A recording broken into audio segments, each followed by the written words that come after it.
No, it's So great. you don't want me to talk about the rat shifters?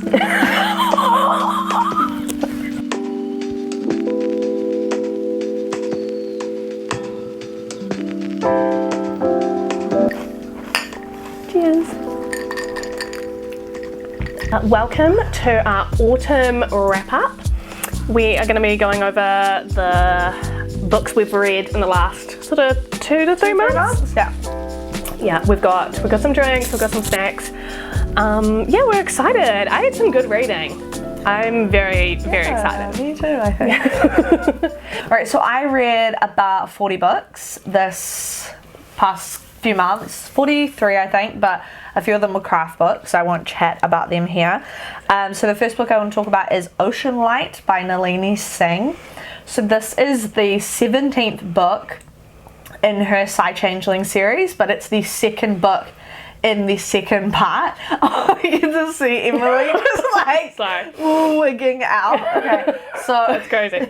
So do we need a spreadsheet to figure out what book of the series it is? Like, so it's not really one you can just jump into. I gave it like 3.5 stars. It just, honestly, I started it like last year and I finally finished it this year. I just was not vibing with it. It's called Ocean Light, and it's really cool. We follow the the water shifters. okay, cool. So it's like I think they're called the Black Sea clan, and it's like every shifter in the ocean comes under the one clan. I thought it would be cooler than it was because of that. Do you know what I mean? Yeah, like you that was hinging on it. Yeah, and it just like, I didn't get enough of the like awesomeness of like incredible like ocean shifters and stuff. It was a lot of them being in an underwater city. But like obviously beneficial to like the overall like series and stuff. So yeah, 3.5. Nice. The next thing that I read, I'll just carry on a little. I read the entire Ice Home series by Ruby Dixon, which is 17 books. Ice Home follows Ice Planet Barbarian. So most people are familiar with Ruby Dixon's first Ice Planet series. This is, again, same thing, like a spin-off series. And so we have a whole new group of like humans and aliens that have ended up on the Ice Planet.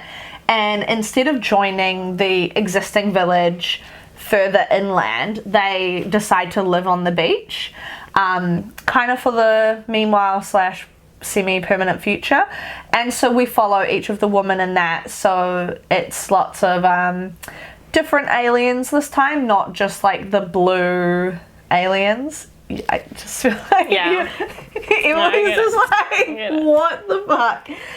So there's like a dragon, there's like clones. It's like a whole thing. Culturally diverse alien landscape. Yeah, I highly recommend.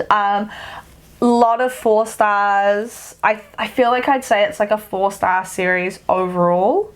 With some 5 stars. Some 5 stars, yeah, some 4 stars, kind of averaging 4 stars. I really enjoy it. It's basically small town on another planet. Like, that's a great cozy, one sentence pitch. right? Like, that's it's cool. cozy. It's enjoyable in that way.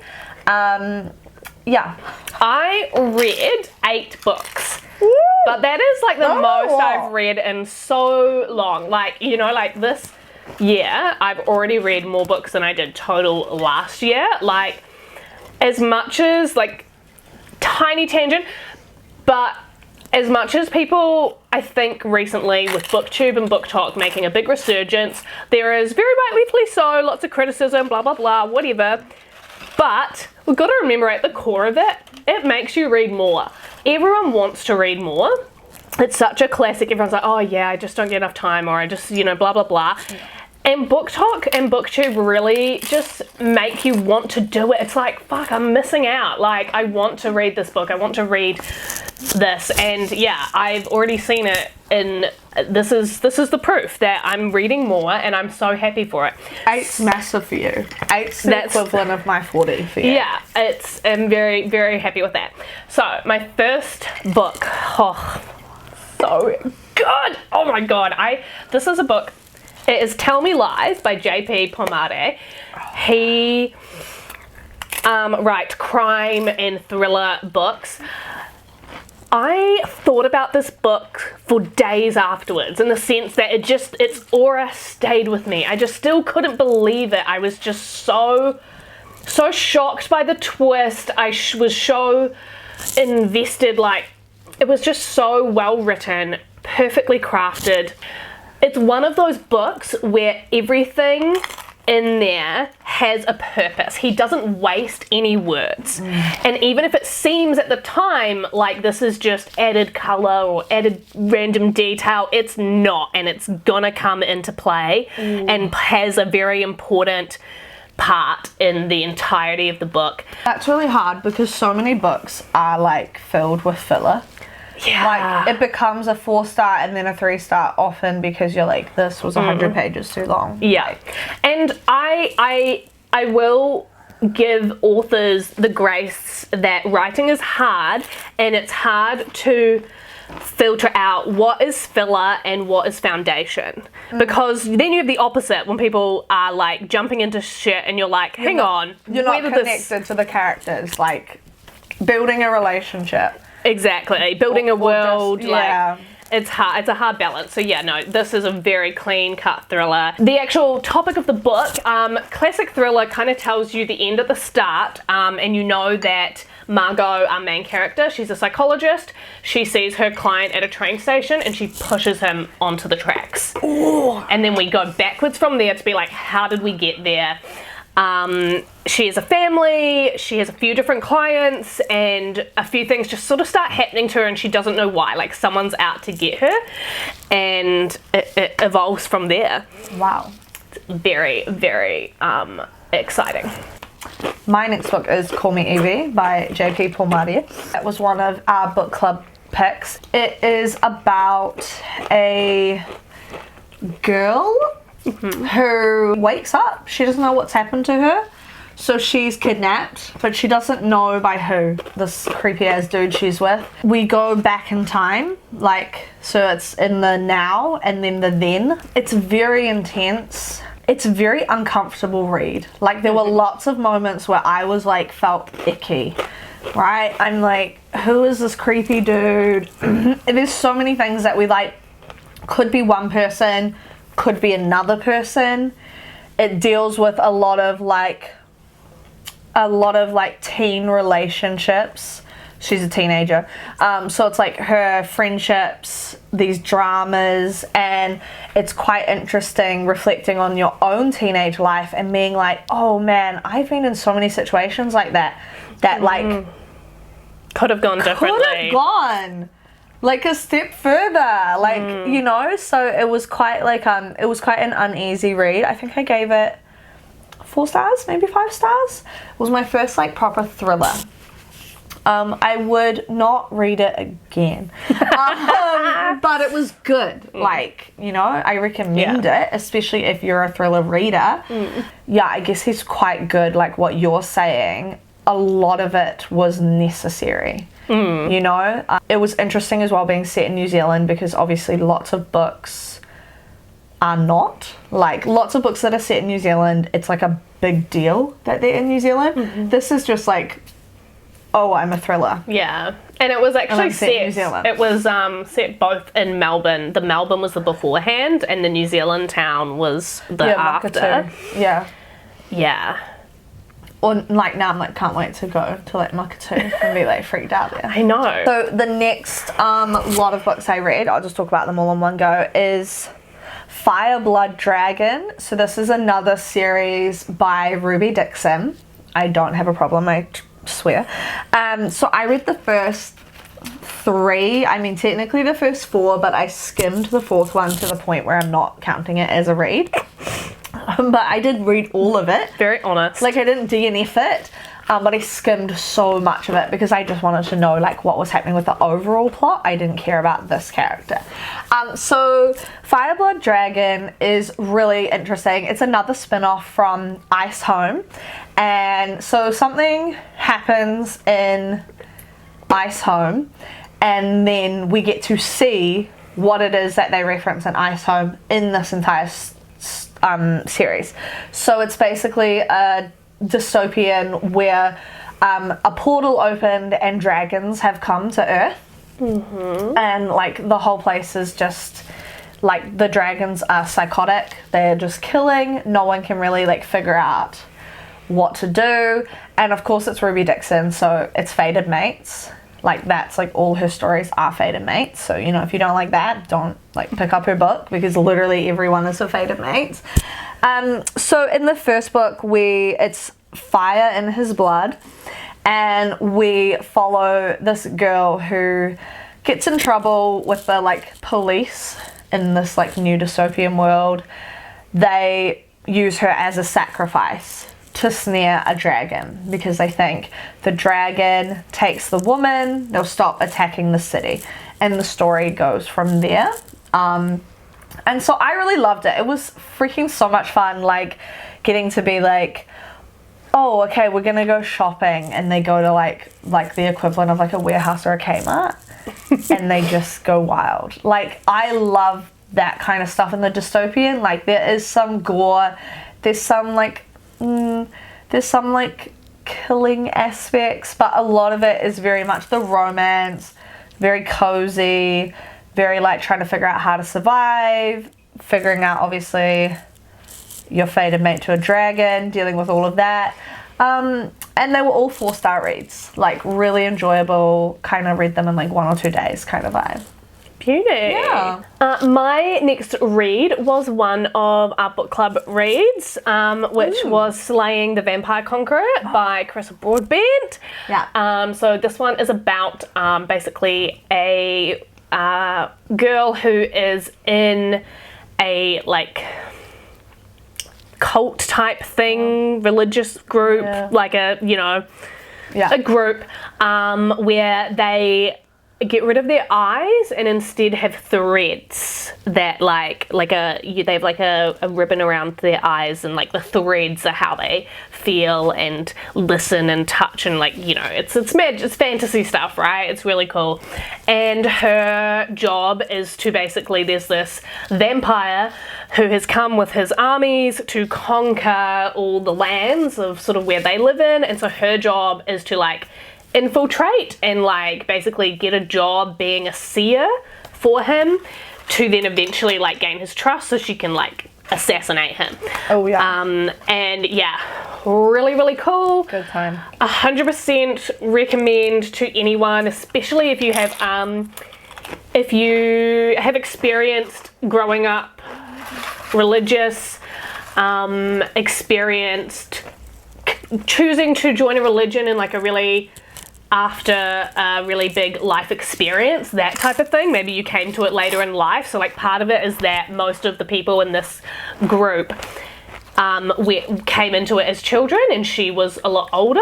She was like 10 or 11, which was quite old at that point. The main character is like really, really interesting. It is a romance and fantasy, but personally for me, the fantasy and the story of just the main character in general, to me, is like the most interesting, and the romance is like, it's just on the side.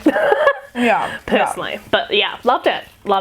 5 stars. Love that. The next series I read, because I tend to read lots of series this last few months, the series I read was Edge of Collapse by Kyla Stone. So this is a post-apocalyptic thriller. It was incredible. So 7 books in the entire series. You read them all? Yeah. No, I was just asking. I wasn't like trying to, you know. Okay.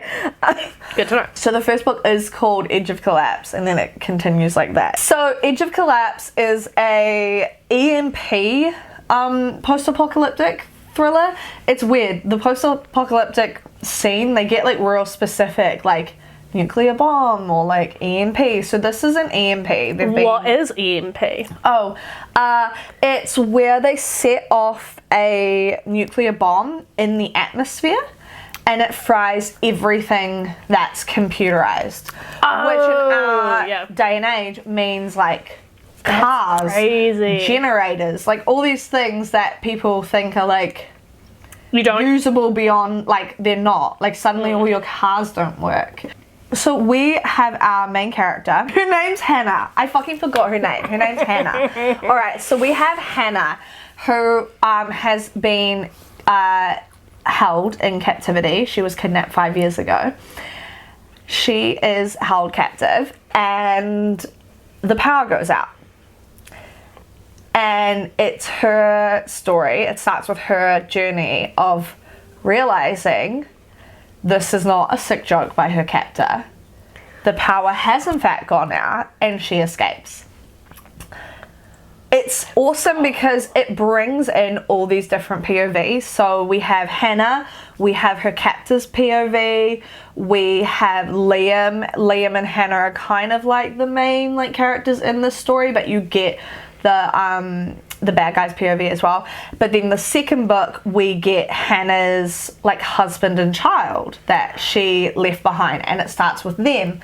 And it literally is like small town thriller aspects. We have obviously the apocalyptic, like everything's gone to shit. So then you're dealing with like the whole like people looting, gangs, and then trying to survive. It's we also get can't remember her name, but we get like this like teenage chick, her storyline. So it's like Hannah's journey to find her son, and then when she finds him, it's like it's just such like there's so many people involved. It's so fucking good. You should just go read it. I really want to read it. My next book I read was the Raqqa Diaries, Escape from Islamic State by Sama. That's a pseudonym, obviously. This is basically about a guy who escaped Islamic State. He was in Syria, in one of the most isolated and fear-ridden cities on earth. No one is allowed to speak to Western journalists or leave Raqqa without Islamic State's permission.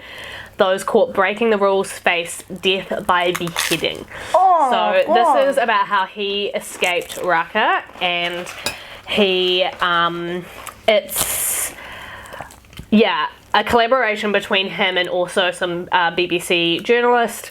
It has beautiful drawings throughout it as well.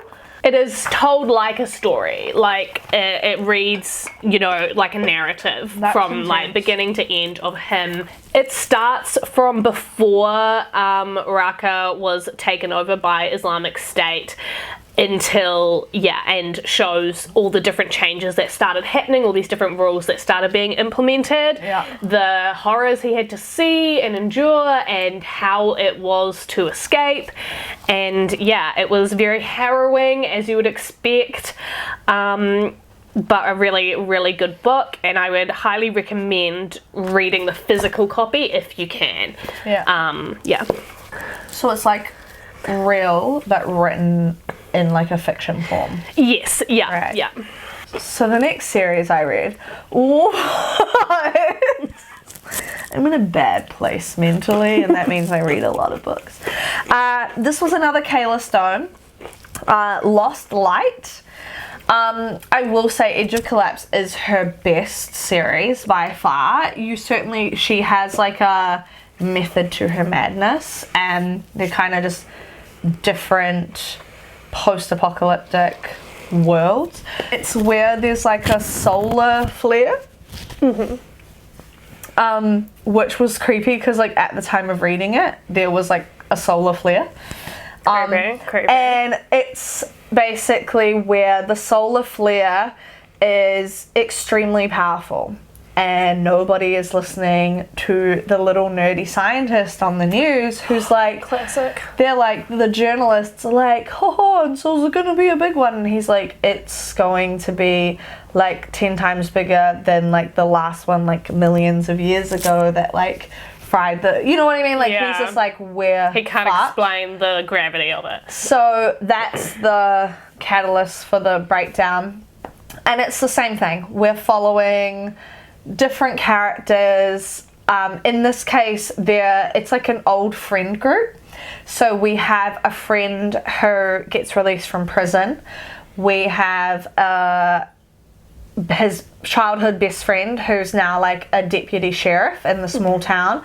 We have ex-girlfriend / best friend, childhood friend, who's coming back to the small town, and we have a serial killer on the loose.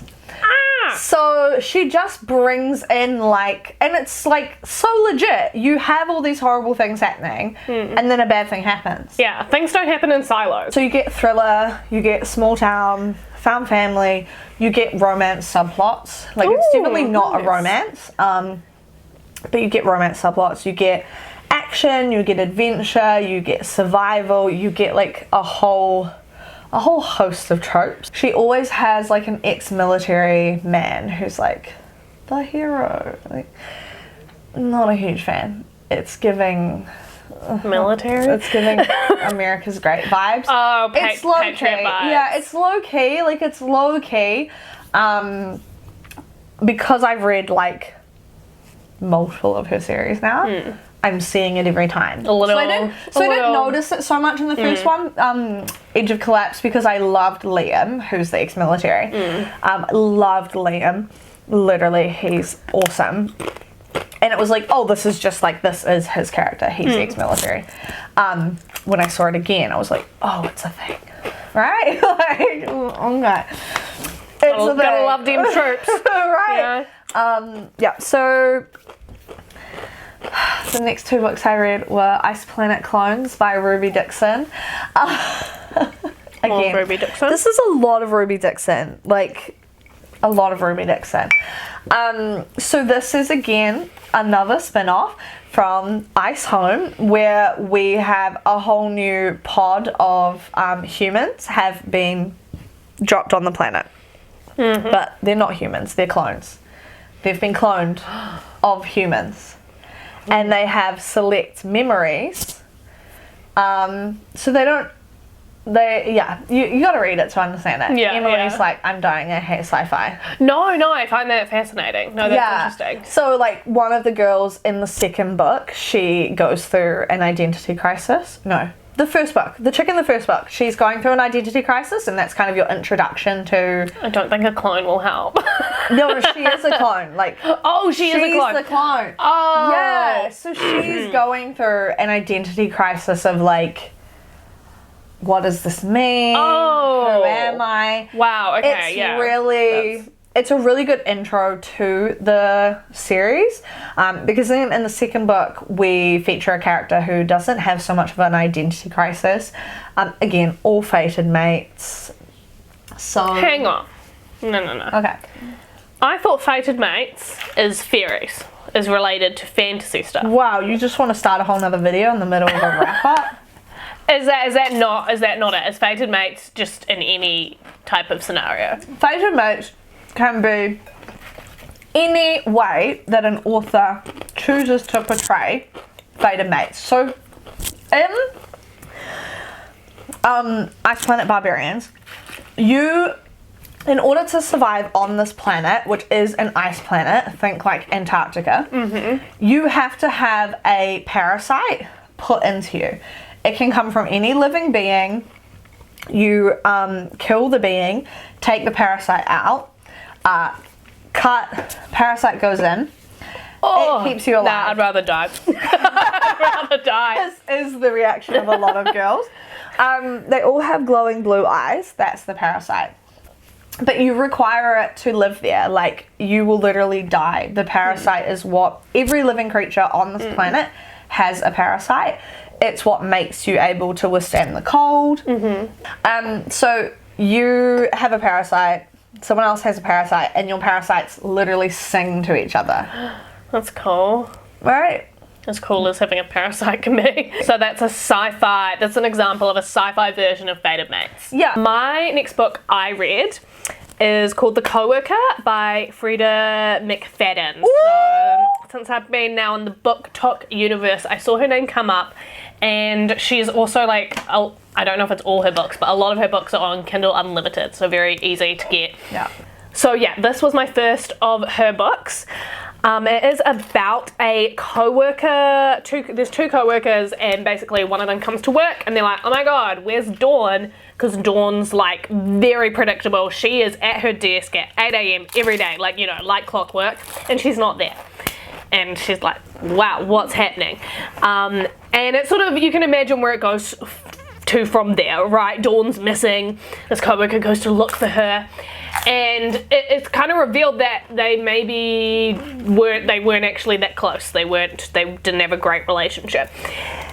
And when I tell you, I've never still been so, I enjoyed the book. It was very interesting as a thriller. It was pretty good. It was really good. I had some of those bone-chilling moments you want from a thriller. But I hated both these bitches. Like, I'm sorry. I was like, both of you two are terrible. You make terrible life decisions. You have a terrible outlook on life. Oh my god. I did not see that coming. It's also one of the things about the Dawn lady who goes missing is that she loves turtles. So there's so much about turtles. Weird. Weird choice. Yeah, weird. I mean, interesting. It fit the character, like it did. Like having this hyper fixation on like a very specific thing. It was really interesting. It had a lot of like themes about like workplace bullying, stuff like that, which I think is really interesting. Yeah. It's one of those things where you can't help that you have to spend.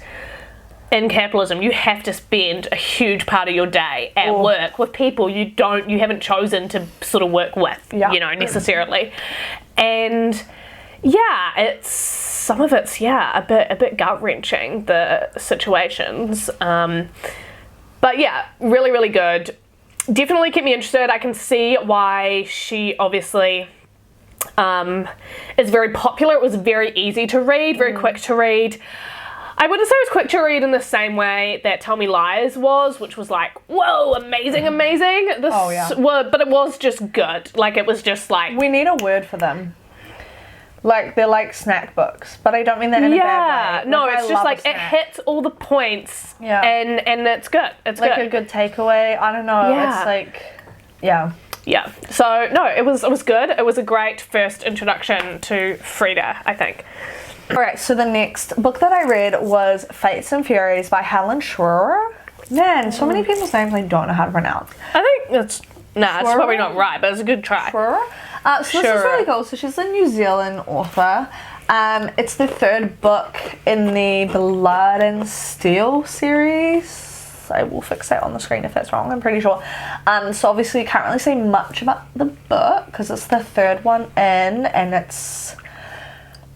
it was amazing. Like, I think it was like, you know, like big fantasy. Read it in like a couple of days. We're following a woman who is a warrior, and it's set in like a magical land, and there's monsters. It's giving Sarah J. Maas vibes, but a little bit darker. The romance could be better. It's still a 5-star read. So like, if I was to do it, because I also read things like a writer, if I was to do it, like, I would want the romance to be a little bit more punchy than it is. So it didn't detract? No. Like, I just want that. Right? True. Like, Okay, fair enough. It's extremely subjective. Like, I've seen people review this book and they're like, the couple is incredible, you know? Yeah. It's still 5 stars because I fucking love the friendships. She is friends with 2 guys, which sometimes can be a pain when they like, it's like, I'm a girl warrior and I'm friends with boys. But like, giving this pick me energy. Right, but this hits so hard because the guys are fucking dweebs and it's just fun. Yeah. Dweebs in the best way. I say that as a dweeb, like with love. It's fun. Highly recommend. You have to read it in order. The first book being Blood and Steel. Nice. All 5 stars so far. Very excited for the 4th one to come out. Beautiful. And then the next 2 books I read were Runner and Wrath. There's 2 different titles.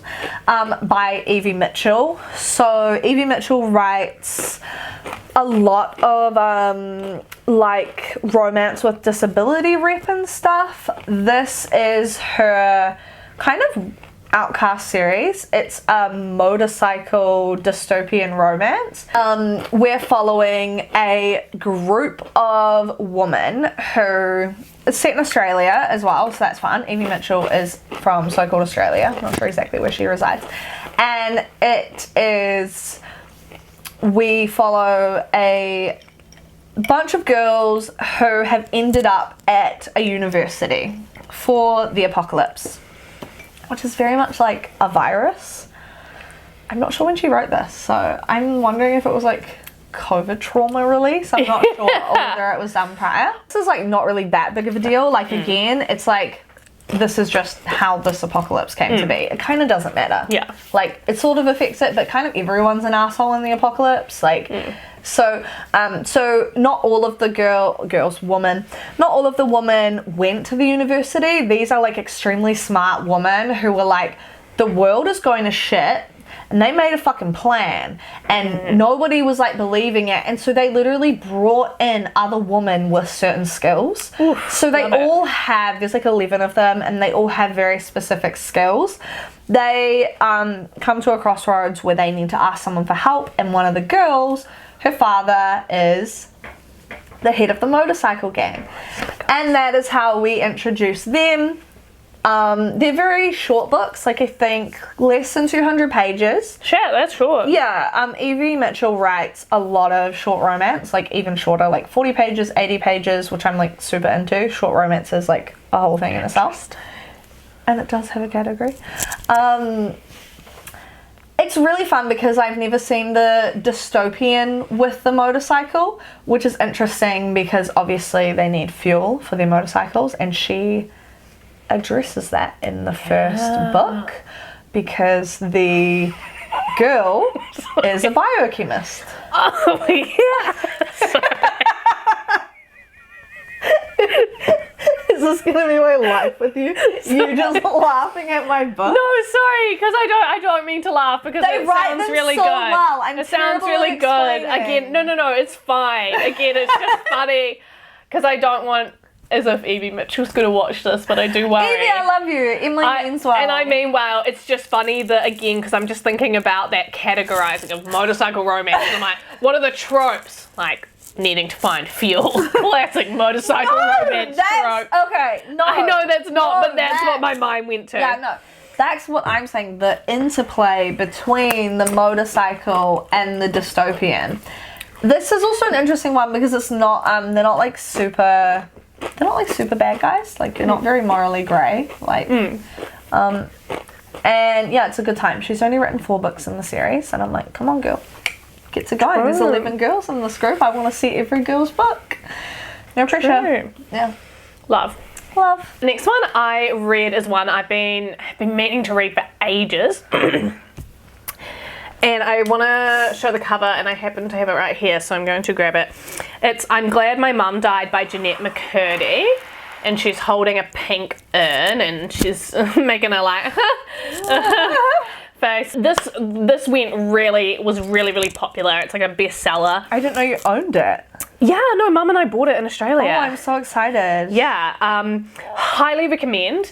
The biggest thing I would say to like recommend this book, most people already know what it's about, but if you don't, it is about Jennette McCurdy, who starred on iCarly and Sam and Cat on Nickelodeon. I personally didn't watch those shows growing up. And it's about I watched iCarly. It's from when she is a young kid all the way up until past when her mum dies, and it is about how her mother sort of pushed her into acting and was incredibly abusive as a mother, and talks about her eating disorders, all the sorts of things that went on in being a child actor, and not just that, but having to then be in your 20s, having grown up as a child actor and having this incredibly abusive mum, and then the fallout of your mum dying. You know, your sort of purpose for being was to please your mum, and she's now gone. Like, there's so much stuff. Can I read this moment? Uh-huh. She was even showered by mum until age 16. Yeah. So yeah, that's I don't even shower my 6-year-old. Like, oh my god. Yeah. And ugh. See, yeah. I can't read that. Yeah, it's pretty intense. I'm not here for that. And this probably makes it more intense, but I think is what makes this such an incredible book. A lot of memoirs are often written from like the perspective of like me as I am now reflecting on what happened. Whereas it is written it's written like a narrative, to be honest. And it is written from her perspective, but it's her commenting on things the way she experienced them at the time. She's not sort of bringing in that current perspective, the wisdom, but she's still writing it in a way so that you are reading between the lines and being like, 5-year-old Jennette McCurdy should not be thinking that, and 10-year-old Jennette McCurdy should not have had to go through that, and like it's incredibly good. You actually learn in the book that she wanted to be a writer, she didn't want to be an actor. Those are two very different professions. Exactly. Oh my god. It's really sad. There's a moment where she writes a screenplay when she's like 10 or 12, and she takes it to her mum, and her mum basically brushes it off and is like, no, you're an actor. You love acting, right? And she's like, yeah, okay. And I'm just like, so it's almost this very cathartic, cool thing to see that she's written this book. I want her to write a fiction book now because the writing's so good. I really, really liked it. So highly recommend. My next book, I went straight on to another Freida McFadden. Lovely book talker I've been following suggested it. I will put her name here. She actually, because she was saying that a lot of Freida McFadden books, she was like, oh, you know, so-and-so, but she said the Housemaid series was like very, very good. So I thought that's where I'm going to head next. So I read The Housemaid. It is about a housemaid, obviously, who starts working for this family. It's just a couple, husband and wife and a kid. And it's great, creepy thriller stuff. So there's a guest room, and she's a live-in nanny, but they're not like, oh, you can stay in the guest room. They're like, no, we've got like this little space upstairs, like in the attic. Oh, God. And then she's like, okay, and she's like, this room has a weird feeling. It's used to be like a storage closet, like it's not that big. And then she's like, something's off, why is it off? And she was like, oh, it locks from the outside, not the inside. Stop. Isn't that enough is like chilling. Oh. God. Yeah. Why? And then the wife is Why? The wife is super gaslighty. She's like, classic. She'll bitches with housemaid's. Yeah. She like gaslight. sets her up for the day, for the first day, right? Whatever. And then like tells her everything she needs to know. Okay, bye. She's looking after the little girl, and the little girl asks to have a snack or something. So she makes her like, there's a big jar of peanut butter in the pantry, and she's like, peanut butter on thing. And the little kid's like, I can't have that, I'm allergic. And then the little girl's a little bitch too. And she like she goes to the mum, and the wife's like, I told you cannot give her peanut butter. And the housemaid is like, am I going crazy because you never told me? No, you didn't, bitch. You would remember that. Like, you don't forget that shit. So like that's sort of like the premise. I can't say more without spoiling it, but it's great. It's really good. Highly recommend. I want to read it. That's really good. That door on the outside locking, it's giving flowers in the attic. Like, yes, that's creepy shit. Yeah, that's creepy shit. Yeah. Oh, gross. Okay, hit me with yours. Oh, okay, so the next book I read was Wolf Rain by Nalini Singh. Book 3 in the Psy Changeling Trinity series, book 18 in the overall. Again, you have to read it in order, like why would you not? So Wolf Rain, we're following a wolf shifter and a Psy called Mercy, I believe. Mercy? Not sure. No, we'll go with Mercy. Another kidnapped chick. So she's been kidnapped since she was a child. The wolf, can't remember his name. He finds her, and it's obviously their romance. Can't really say anything else about the plot because it all kind of ties into the overarching story. I gave it, should I say, 3.5. Again, I've not been vibing with the second series, and I just think sometimes, is this like authors, TV people? Like, let it go. Let it end on the high note, honey. Is this they call it in, I think they call it the sophomore slump. Oh yeah, maybe. In like music industry. I think it's like your debut album, and I think your sophomore is your second album. Or basically when you've had a big success that your next work is gonna... Yeah, I mean, to be fair, like, most of her series are a fucking success. Nalini Singh is Fiji and New Zealand. Like, she's incredible. She is prolific. Like, she does not get enough hype for how incredible she is. Sarah J. Maas is a fan of her. Like, I've watched interviews where Sarah J. Maas is interviewing her and fucking fangirling. Sarah J. Maas is inspired by Nalini. Damn. Like, you know, Nalini came first, right? Nalini is the queen. Yeah, so Wolf Shifters, it's like my least favourite Wolf Shifter romance so far. Like I said, the first one was, the one previously, Ocean Light, was the Ocean Clan. So this one, we're going back to the Snow Dancer pack, which is a wolf pack, and it neighbours a leopard pack. And then they also... I had to see your eye bugging out. Sorry, no, it's So great. you don't want me to talk about the Rat Shifters? Sorry, There's nothing. only 3 of them. Okay. Rats get exterminated real easy. Exactly. Alright, highly recommend. It's very good. My next read is High Fidelity by Nick Hornby. This was recommended to me by my husband. It's written by a man, so I'm already like, ugh, and a white man no less. But I hate to admit how much I laughed through this book. Like, it is funny. There was actually a movie made starring John Cusack, which I think I watched, but I don't remember. I definitely did watch at some point, and I don't remember what it was like, and I don't think it wasn't very good.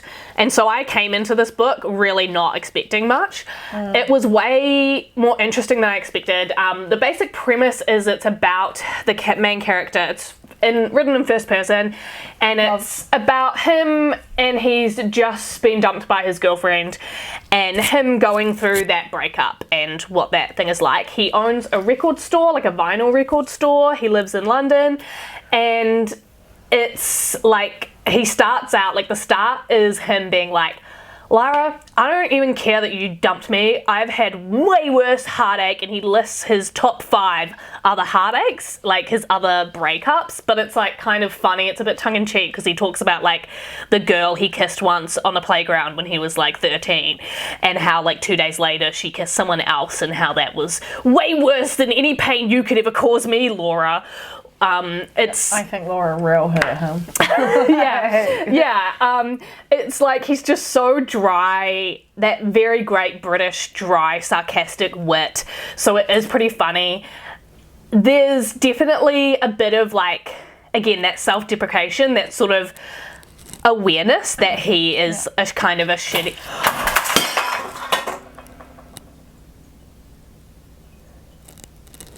Oh, so sad on so many levels.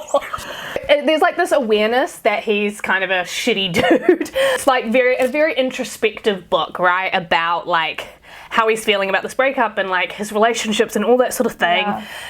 And at some points I'm like, oh, like, it's just almost just interesting to read, and I'm like, wow, yeah, this is written by a man, but it's kind of interesting. I'm like, wow, okay, that's how you see that? Okay, interesting to know. Okay. You know? So overall, it was actually pretty good. There's a lot of references. If you really love music, like they're super, the whole point as well as him and the people he works with at his store are all cute, pretentious music people. I love a metaphor family. Yeah. And so they have this thing where they do like top list, like your top 5 albums and or your top 5 artists or your top 5 breakup songs, and like, yeah, lots of that sort of stuff, and like everything's kind of referenced through music a lot of the time, and especially if you're of that age range. This is set in, I think, 90s. I think it's set in the 90s. It's very much yeah, if you listen to music around that era of like 70s, 80s, it's probably quite cool to like see your favourites being mentioned, or maybe not. It is pretty good for a white man book. You have to have the disclaimer. I don't, trigger warning, white man. So true though. Okay, that was my autumn reading. I was very happy with that many books. My last book, which was like, I don't even think I bothered to rate it. It was Point of Impact by Kyla Stone. I do this. I go down author rabbit holes. Yeah. So in this post-apocalyptic thriller, we have a nuclear bomb has gone off in multiple places in America. And so our main character, she spent some time with a guy who is like a prepper. So she knows a lot of shit about how to react. She is also at the same time trying to get custody of her 15-year-old sister who has been put in foster care. And she's trying to prove that she's like, you know, because she aged out of the system, she's trying to prove that she is a responsible enough adult to adopt the sister. And so we get her POV, we get the sister's POV, we get the ex-military guy who's not ex-military. He just appears like it. And I don't know the answer to that yet. So that's kind of a little bit different for Kyla Stone. The whole first book centers around what they do when the nuclear bombs go off straight away. Honestly, it's great fucking preparation. Like, I didn't know any of this shit. You're like, this is just a non-fiction manual. I know, like, legit. Like, some of the, like, heaps of the things people highlight in her books are the fucking lists of what people have in their go bag and shit. And I'm like, you bitches are putting a lot of fucking, like, you think she researched this? You're putting a lot of faith in that. And I do think she researched it. Yeah. So it seems legit. But still, I'm like, I would not be taking it, like, as gospel. Yeah. So it's all about how she reacts, her past catching up with her, because obviously there's like a bad guy. We have that interplay between the dystopian, the apocalyptic world and the horrible thing that was already happening in her life. In this case, it's a escaped from a cult type church thing. And again, lots of action, lots of danger, lots of stupid people, which I'm like, that's so on point. Like, God, you'd have to deal with so many stupid people in an apocalypse situation. What are we going to? We already are in an apocalyptic situation, and we already are having to deal with stupid people. Yeah. That's why people think we're not in an apocalyptic situation. Listen, I think I would give it like 2 or 3 stars. Am I going to keep reading the entire series? Yes. Yeah. Like the good trooper you are. Would I recommend it to like someone who's got other books to read and limited reading time? No, I wouldn't. That's a great way to frame it sometimes. So that was my autumn. Is it autumn? Yeah. That was my autumn. Okay, go watch our next video. Bye.